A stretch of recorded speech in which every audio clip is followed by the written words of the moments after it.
Focus to Imo State, where the governor, Hope Uzodimma, is also adopting strategic and desperate measures to keep the southeast state safe. The Inspector General of Police, Usman Al-Khalibaba, has inaugurated 10 armored personnel carriers and other security gadgets donated to the police by the state government. The IGP noted that the procurement and launch of the brand new gadgets will change the security architecture in the state and make policemen work easier.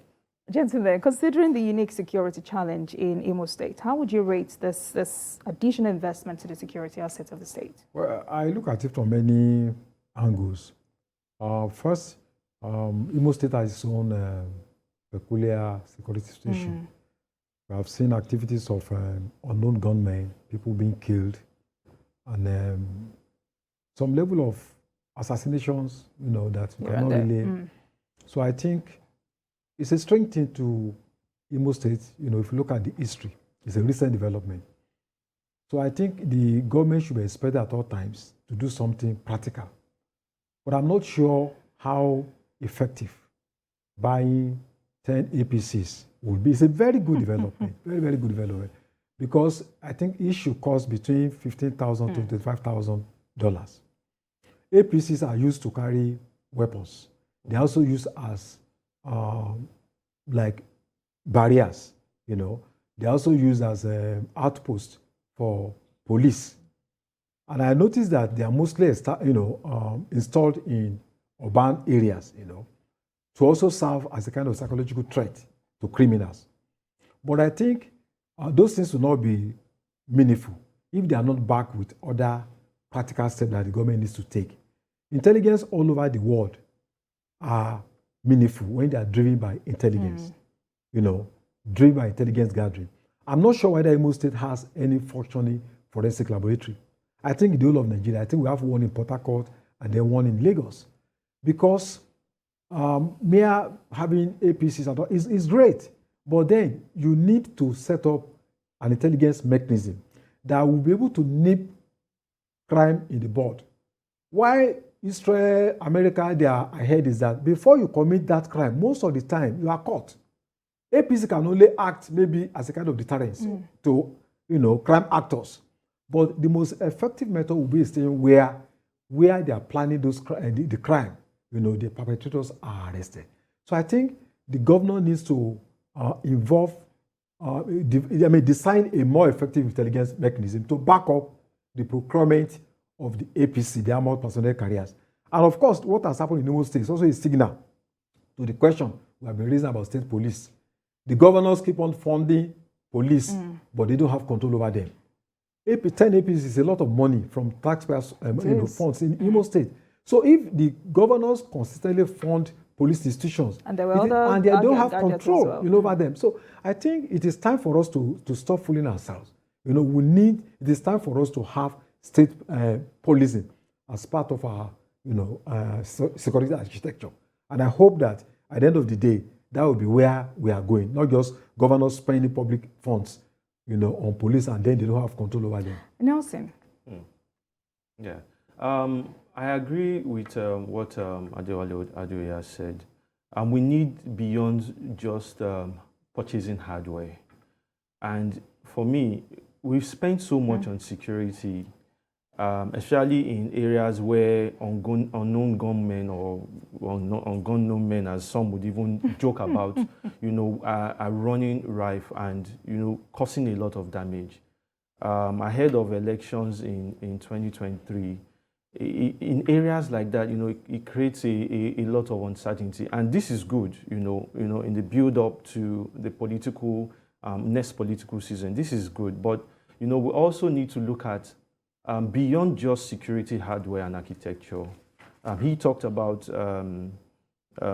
intelligence. Intelligence, for instance, very important because it's that part I also think we're not probably investing a lot on. Yeah, we have armored personnel carriers. How about drones? I How wanted to about, say, yeah. if a lot of people would say if intelligence is not working at the federal level, how do you expect it to work at the state level? The same way the state is purchasing some of these armored carriers. Can also invest in in intelligence. It would go a long way, than just, because at the end, yes, it will serve as a deterrent, having some of these things, these guys and all of that stationed. Another thing is, these armored personnel carriers, we also need to look inwards. I've watched documentaries by BKO where, we see even close to us here in Ogun State, companies are beginning to make these things. Government should partner with these guys. So rather than, you mentioned a couple of dollars, to just to get one, and then we could look inwards and then have this thing, have a partnership with between these guys who produce stuff like this locally, and so we're minimizing costs, but we're also maximizing on strategy on all ends,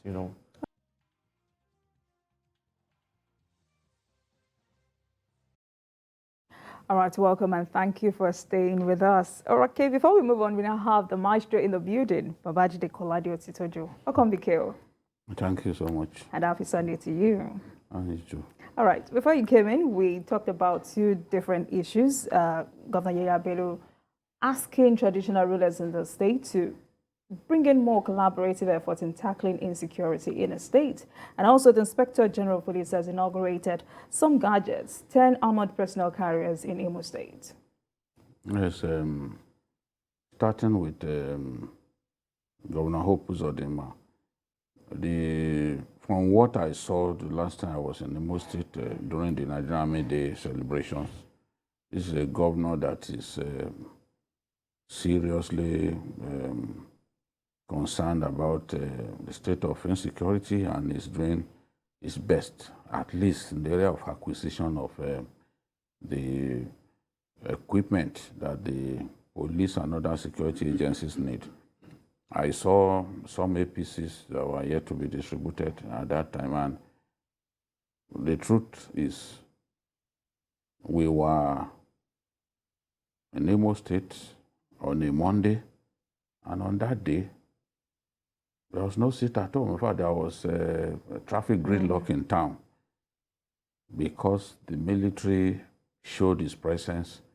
They dominated the entire area. So I believe that if we beef up security sufficiently in our communities, our people will be better protected, and a lot of these kidnappings and killings, even in broad daylight, will be a thing of the past.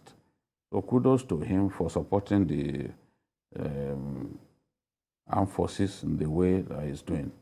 Talking about the governor of Kogi State, he's also someone who has always been interested in improving security in his state and some states around him, around the state, like Nasarawa, even Federal Capital Territory. But in the last few weeks, we've seen some terrible occurrences happening in Kogi. The killing of those expatriates who are working at a ceramic factory. And of course, the attack on the ambush on security forces in the state, which led the governor to suspend the traditional ruler in Ajaokuta.